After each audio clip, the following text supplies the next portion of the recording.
Okay, so the first thing you want to do is remove this wheel covering. It pops right off with a screwdriver. There's an opening slit.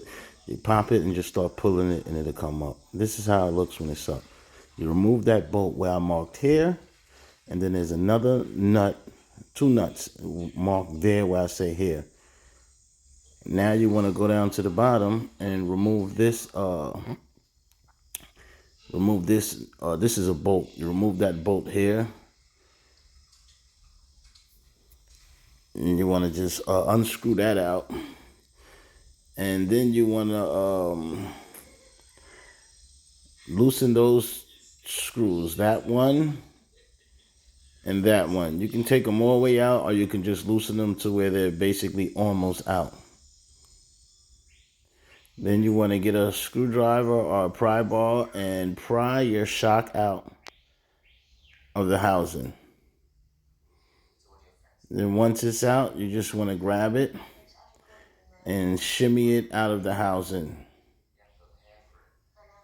from where you took the two screws out on top, two nuts out up top.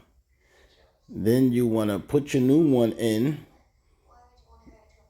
and you want to put your the two bolts back in the holes.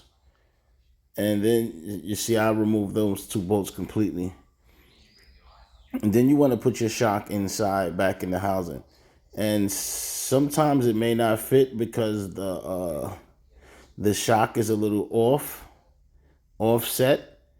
And so what you want to do is take a screwdriver or a strong metal pole and put it inside there and force the shock to turn which way you need it to turn in order for it to sit back into the housing.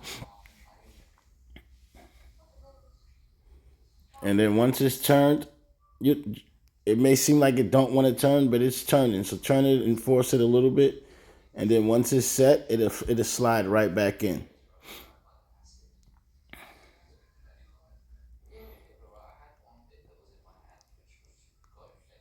And then once it's slid back in, you want to adjust it, the holes, so that they line up so that your bolt can go right back through.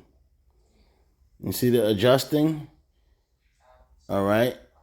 Now we see that the hole is perfect. So we'll slide our bolt back in there. But then the other side, it's not fully adjusted.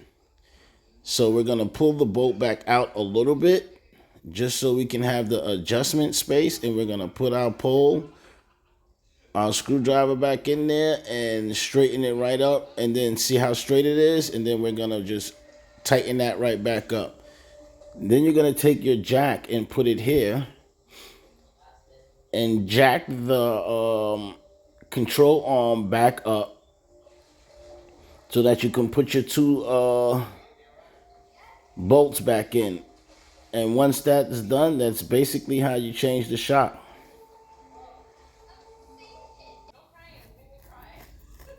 And once that's done, you basically just buckle everything back up together, man. Tighten all your nuts and your bolts back up. Put your two screws back on the topper, on the upper part of the shock. Put your wheel cover back on. And the job is done, man. If you find this video useful, don't be afraid to give us a like and subscribe to the channel. You may find a bunch of other videos that are direct and to the point on how to do whatever it is that I'm showing you how to do. Peace.